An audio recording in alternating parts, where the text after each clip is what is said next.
Hello there, and today we're going to give you an honest review of Digger Galactic Treasures. Now this is a simple mining game where you go out there and mine resources from asteroids, you sell them, then upgrade your tools, and then repeat the process as you go to different areas throughout the game. Like you start off with a small asteroid field, and then you progress to all these other ones, and then bam, Bob's your uncle, you're done the game. It only takes you, should take you about a day, maybe two to finish this game, and that's, that's all the content it really has at the moment. But there is a lot of digging involved when you do that.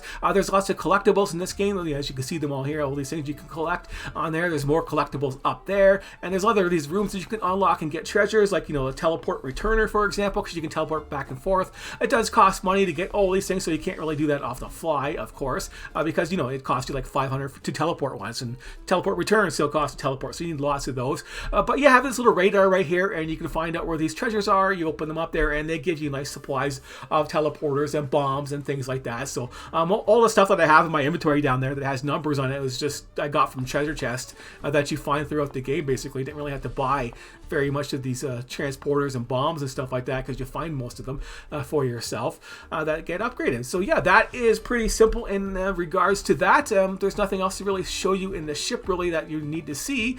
Then we can go there and teleport to our last location, and then bam, you can go there with a little vacuum cleaner and suck up all this money that you have right here. So I could fill up my inventory with this stuff right here, for example, and make about 2 million in profit. And that's a far cry from the last place I was just at, where you're lucky to get 100k or so, basically, right? So yeah, the profit margins drop that high. So the only real advice thing you can find in this game really is going to be go out there and use your little radar here and find all the treasures and progress to the next area, because the money you're going to collect from that next area is just going to be that much better, and you'll be upgrading your tools faster to get there. And of course, you're going to want to get to this area right away, this last zone right here, so you can start making up some real money for yourself by collecting all the loot off this stuff here. Because look at this crap, look at it all. This whole place is just filled with all these gems. This is all gems everywhere. Inside this whole area there's lots of you blow it up there's tons of these gems all over inside there,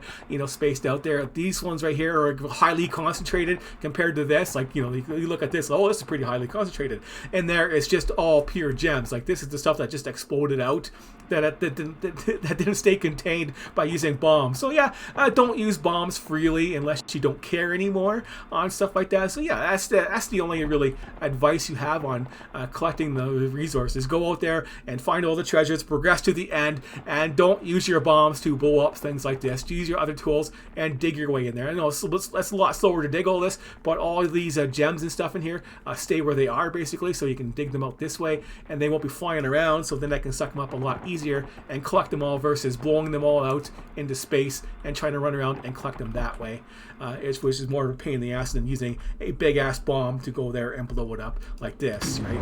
Now everything is blown up, everything is scattered. It's not really that good. And of course, the only other piece of advice I can give you if you're going to play this game and check it out is going to be that the bigger mining chunks, there's going to be big chunks of even basic coppers and things like that, but it's mostly about the titanium for those big chunks. And you go around there and you start using explosives to mine them, it breaks them up into little smaller pieces, and those smaller chunks are basically worthless compared to the bigger chunks. Like I did a test on titanium. I blew up a big chunk of titanium, and I got 2 pieces of it, and the 2 pieces were worth 25 each, and the big chunk was worth 400.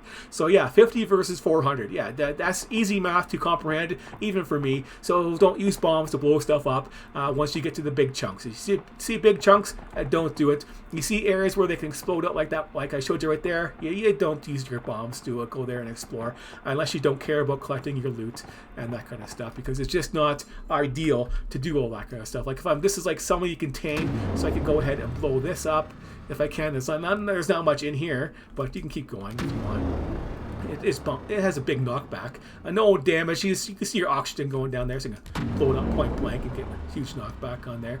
But yeah, there's a buried ship in here to explore. That's what's in here, and lots of treasures inside of it also. But then you finish the storyline and lots of loot. But yeah, it's all simple and easy and mind-numbingly just boring at the end of the day. But yeah, sometimes you just want to turn your brain off and play a game. That's why this game is recommended for people who like the mining loop and like to do stuff without thinking. And you know, it works fine. The only issues is the very long save and load times, which are up to like a minute and 30 seconds to save and load my game or exit it or warp to a new area, because it does the saving thing. And you know, that's partially my computer, but it still is partially bad programming. But still, I'm going to give this guy like a 6 out of 10 for this game, for, you know, how it works and how simple it is, and you know, just you know, the general play. Like, you know, I normally I'd give most of these other mining loop games like a 5 out of 10 if they're functional and they work okay. You know, the simple and the basic. This guy has a little bit better than those ones there. So yeah, he's got to get a 6 out of 10, even though the saving and loading is pretty bad on there. So inventory is full. We can go back here and sell it, and then bam, almost to 200. Almost 2 million there. So bam, that's how easy it is to get your money in this game. So there you go. So yeah, around 6 out of 10, roughly solid 6 out of 10. Decent game to check out if you like these type of things. If you're not interested in these you know, mining games and just mining asteroids and, you know, progressing in that type of fashion, then yeah, don't play it obviously. But yeah, thanks for watching, and I will see you later.